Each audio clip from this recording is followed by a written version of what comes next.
सुबह की इस खामोश रोशनी के साथ जब पहाड़ों के बीच से ठंडी हवाएं धीरे धीरे बह रही है और बांसुरी की धुन इस वादी के सांसों में घुल रही है। नमस्कार दोस्तों, आज हम लद्दाख के उस जगह पर हैं जहां वक्त रुक सा जाता है। सुमूर वैली हुंडर। ये सिर्फ एक जगह नहीं, ये एक एहसास है। इस शांत माहौल में बांसुरी का हर सुर प्रकृति के साथ एक संवाद करती हुई लग रही है। आइए इस सफर की शुरुआत करें जहां सुकून है, कहानियां हैं और लद्दाख अपना दिल खोलकर हमसे बात कर रहा है।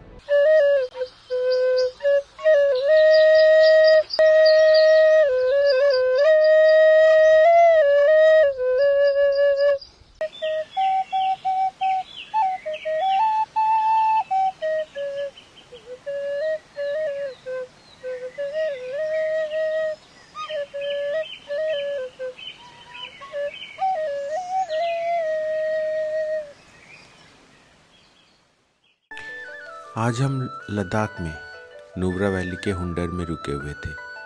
हुंडर फेमस है सैंड ड्यून्स के लिए और ये कोई आम डेजर्ट नहीं है, यह है कोल्ड डेजर्ट। चारों तरफ बर्फ़ से ढके पहाड़, सामने सफ़ेद रेत और पीछे बहती हुई शक रिवर। लगभग 10 से 14 हज़ार फीट की ऊंचाई पर मौजूद है ये जगह। बहुत सुंदर लगती है। यहाँ के सबसे खास बैक्ट्रियन ऊँट 2 हम्प वाला, जिनके साथ सैंड ड्यून्स पर कैमल राइड का मजा लिया जा सकता है। हमने यहाँ कुछ फोटोग्राफ्स लिए। हर फ्रेम बिल्कुल पोस्टकार्ड जैसा लग रहा था। हम लोग नुब्रा इको लॉज सुमूर में रुके हुए थे। ये जगह अपनी प्राकृतिक सुंदरता के लिए सच में बहुत खास है। चारों तरफ ऊंचे ऊंचे पहाड़, पास ही शांत बहती हुई नदी और हर तरफ सुकून भरा माहौल। शाम के समय खुले आसमान के नीचे हमने लद्दाखी नृत्य और संगीत देखने का और सुनने का मौका मिला। ठंडी हवा, पहाड़ों की खामोशी। वहीं बैठकर हमने अपना डिनर किया, सरल, स्वादिष्ट और अपनापन से भरा हुआ। अगर आप नुब्रा वैली की यात्रा पर आ रहे हैं तो नुब्रा इको लॉज में ठहरना आपकी यात्रा को सच में मेमोरेबल बना सकता है।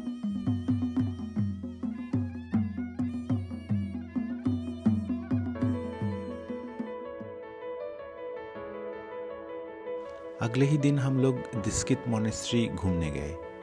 ये मोनेस्ट्री नुब्रा वैली के सबसे पुरानी और बड़ी मोनेस्ट्री मानी जाती है। यहाँ एक बहुत ही शांत और पवित्र माहौल होता है और सबसे बड़ी पहचान है मैत्री बुद्धा की ऊंची मूर्ति, जो पूरी नुब्रा वैली पर नज़र रखती हुई लगती है। यहाँ से वैली का व्यू बहुत सुंदर और अनमोल दिखता है।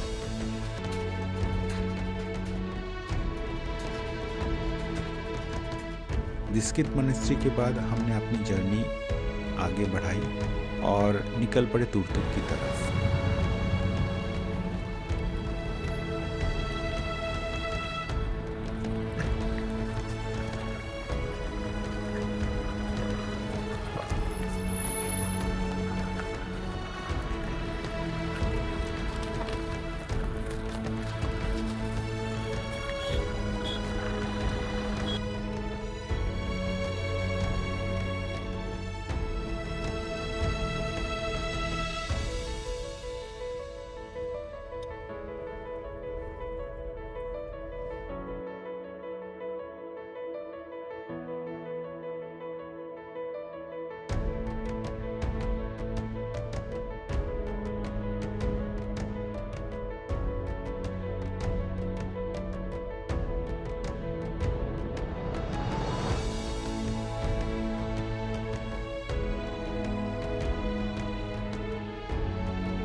हाँ, तुर्तुक भारत का आखिरी गांव जो पाकिस्तान बॉर्डर के बिल्कुल पास स्थित है। ये जगह सुमुर वैली से लगभग 80 किलोमीटर दूर है, लेकिन हर किलोमीटर का सफ़र यादों से भरा हुआ है।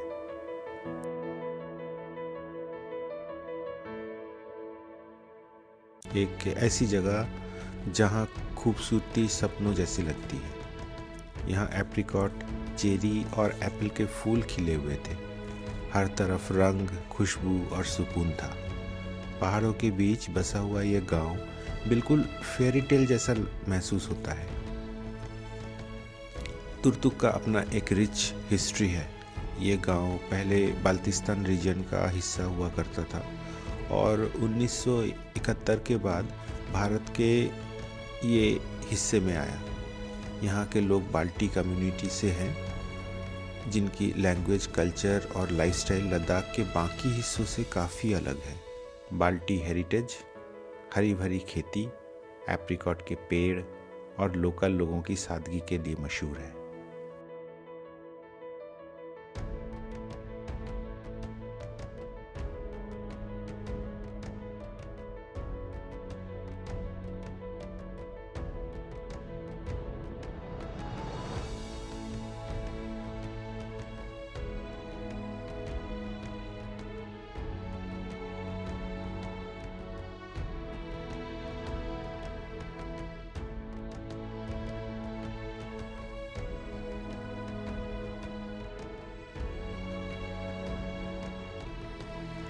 हम यहाँ एक लोकल विलेजर खान चाचा से मिले, उनसे बात की और बहुत अच्छा लगा।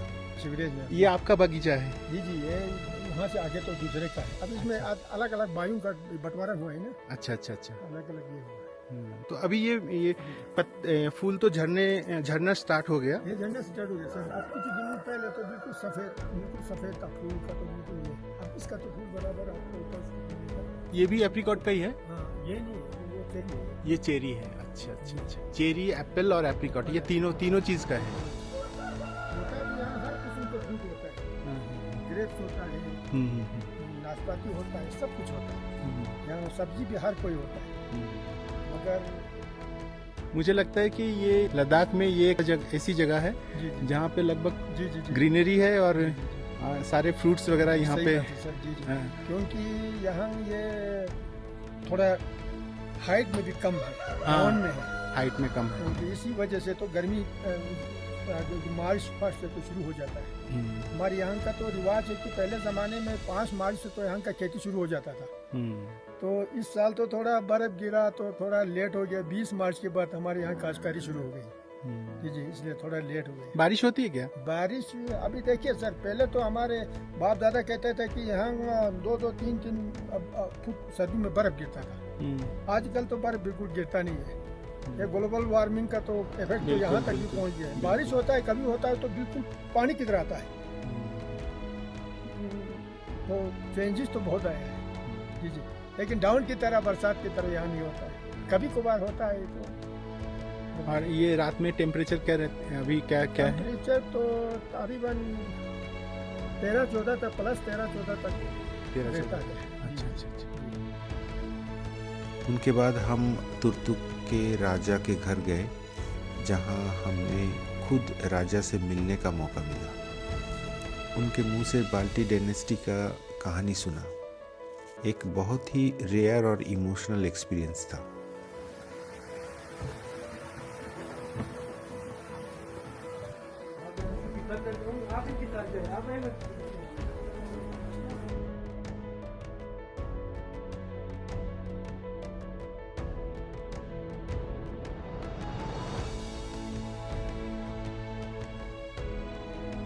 सर ये मैंने इसके महल के बारे में बहुत सुना है, यूट्यूब में मैंने बहुत देखा है, आपका इंटरव्यू देखा है जी। थोड़ा सा इस महल के बारे में और ये जो डायनेस्टी है, ये जो इसके बारे में थोड़ा सा बताइए। जी, जैसा कि आपने गिलगित बल्तिस्तान नाम सुना होगा। गिलगित बल्तिस्तान जो पाकिस्तान के कब्ज़े में है, पाकिस्तान सरकार इसको नॉर्दर्न एरिया ऑफ पाकिस्तान कहते हैं। तो बल्तिस्तान के इस एरिया पर एक यबगो नामी डायनेस्टी राज करते थे। इस यबगो ने इस एरिया पर 2000 साल राज की। जैसा कि यहाँ पे लिखा हुआ है, यहाँ पे जो इसका शजरना सब यहाँ पे बनाया हुआ है। तो इस यबगो के नंबर 1 से लेकर 12 तक इनकी हुकूमत सिंटर एशिया यानी मिडिल ईस्ट पर राज करते थे ये लोग। फिर 1857 में ये हिंदुस्तान पर अंग्रेज़ों की हुकूमत आई। अंग्रेज़ों ने हिंदुस्तान के जितने भी राज्य सबको ख़त्म कर दिया और गिलगित बल्तिस्तान और लद्दाख को महाराजा जम्मू के हवाले कर दिया। तो 1857 से लेकर 1947 तक यह एरिया जम्मू के राज्य के अंदर रहा। फिर 1971 में अंग्रेज़ चले गए, 1947 में अंग्रेज़ चले गए। फिर जो है ना ये एरिया तरफ एक आज़ाद हो गया, यहाँ के लोकल राज्यों के हाथ में आया। कुछ देर बाद फिर पाकिस्तानी सरकार फौज डाल के गाँव काट के यहाँ पे बैठ गया, अभी तक बैठा हुआ है। फिर 1971 की लड़ाई हुई इंडिया पाकिस्तान की बांग्लादेश की। इस लड़ाई में पाकिस्तान फौज को पीछे हटाया, इसी बल्तिस्तान से 4 गाँव को छीन करके लद्दाख में शामिल किया। फिर 2010 से एरिया टूरिस्ट के लिए खोला, तो यहाँ पर राजाओं के सामान रखने से लोग उसको म्यूजियम कहते हैं।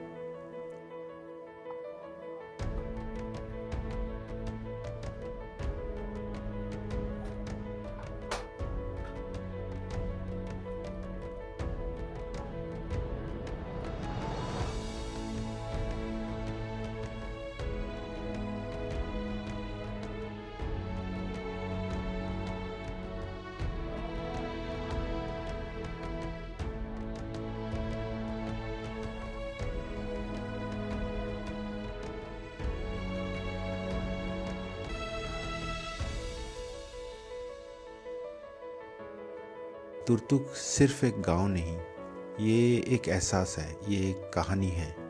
सच कहूँ तो तुर्तुक एक ड्रीम डेस्टिनेशन है जो दिल में हमेशा के लिए बस जाता है।